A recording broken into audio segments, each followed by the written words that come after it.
Hello friends, welcome to my channel medical lectures by doctor Swakshi. आज हम लोग बात करेंगे difference between Hodgkin's lymphoma versus non Hodgkin's lymphoma. तो क्या डिफरेंस होता है Hodgkin's lymphoma versus non Hodgkin's lymphoma. तो सबसे पहले मैं बता दूं कि लिम्फोमा क्या होता है। Lymphoma is tumour. ट्यूमर होता है लिम्फोसाइट्स का, और दो तरीके के लिम्फोसाइट्स होते हैं, that is T lymphocytes and B lymphocytes. तो लिम्फोमा जो होता है वो ट्यूमर होता है हमारे इम्यून सेल्स का, दैट इज़ लिम्फोसाइट्स का हमारा ट्यूमर होता है, उसको लिम्फोमा कहते हैं। दो टाइप का ट्यूमर होता है, लिम्फोमा होता है, that is Hodgkin lymphoma and non Hodgkin lymphoma. तो हम लोग डिफरेंस की मदद से समझेंगे कि दोनों में क्या क्या फीचर्स है। तो हॉजकिन्स लिम्फोमा जो होता है, वो जो एज है वो उसका बाय मॉडल एज है, मतलब कि वो फर्स्ट पीक वो 20 से 30 ईयर्स में देखा जाता है। फिर बाद में जो उसका सेकंड पीक है वो 50 टू 70 ईयर्स में देखा जाता है। मतलब कि ये 20 से 30 लोगों में भी हो सकता है और 50 टू 70 पीक एज के लोगों में भी हो सकता है। नॉन हॉजकिन्स लिम्फोमा जो है वो मीडियन एज के लोगों को में होता है, दैट इज़ ओल्ड एज में होता है, 65 टू 70 ईयर्स में, मतलब non Hodgkin's lymphoma that is later age group में होता है। एंड हॉजकिन्स का क्या है, बाय मॉडल है। फिर हमारा लिम्फ नोड इन्वॉल्वमेंट है। हॉजकिन लिम्फोमा जो होता है वो यूनिलोकल होता है, दैट इज़ ये यूजुअली लोकलाइज्ड होता है सिंगल एक्सेल ग्रुप पे, मतलब एक ही ग्रुप ऑफ लिम्फ नोड को इन्वॉल्व करता है, ठीक है। लेकिन जो नॉन हॉजकिन्स लिम्फोमा है वो मल्टी सेंट्रिक होता है, और वो मोर फ्रीक्वेंट किसका इन्वॉल्वमेंट करता है, पेरिफेरल लिम्फ नोड का ज़्यादा इन्वॉल्वमेंट करता है। फिर आता है हॉजकिन्स लिम्फोमा में। सबसे पहली चीज़ कि हॉजकिन्स लिम्फोमा की हिस्टोलॉजी में हमें रीड स्टर्नबर्ग सेल्स मिलते हैं, हॉलमार्क साइन है। लेकिन जो नॉन हॉजकिन्स लिम्फोमा है वहाँ पे रीड स्टर्नबर्ग सेल जो होता है वो एब्सेंट होता है।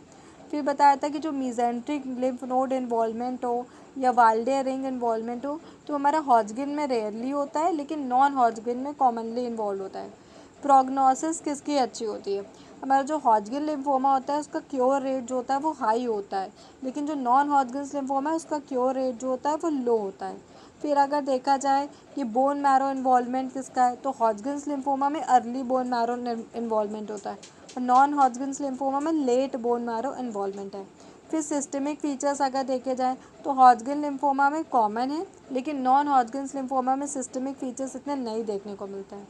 फिर आता है extra nodal involvement. Extra nodal involvement हमारा हॉजकिन्स लिम्फोमा में लेस कॉमन है, लेकिन जो नॉन हॉजकिन लिम्फोमा होता है उसमें एक्स्ट्रा नोडल इन्वॉल्वमेंट ज़्यादा होता है। हॉजकिन्स लिम्फोमा का जो लिम्फेटिक नोड स्प्रेड है वो ऑर्डर में होगा, ऑर्डरली स्प्रेड बाय कॉन्टिग्यूटी, तो एक ऑर्डर एक लाइन से वो होता है, स्प्रेड होता है।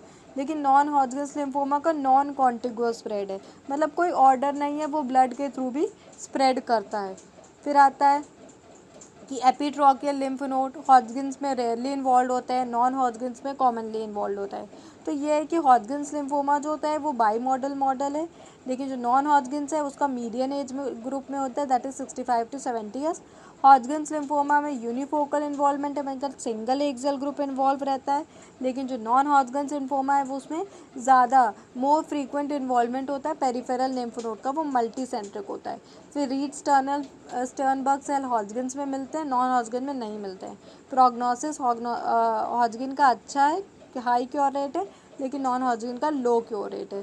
प्रूराइटिस जो होता है, इचिंग ज़्यादा कॉमन होता है हॉजकिन्स में, नॉन हॉजकिन्स में एब्सेंट होता है, ठीक है। एंड अल्कोहल इंड्यूस डिस्कम्फर्ट जो होता है लिम्फ नोड की साइट में, वो हॉजकिन्स में देखा जाता है, नॉन हॉजकिन्स में एब्सेंट होता है। तो फ्रेंड्स ये वीडियो इज़ ऑल अबाउट कि डिफरेंस क्या देखेंगे हॉजकिन्स लिम्फोमा में वर्सेस नॉन हॉजकिन्स लिम्फोमा।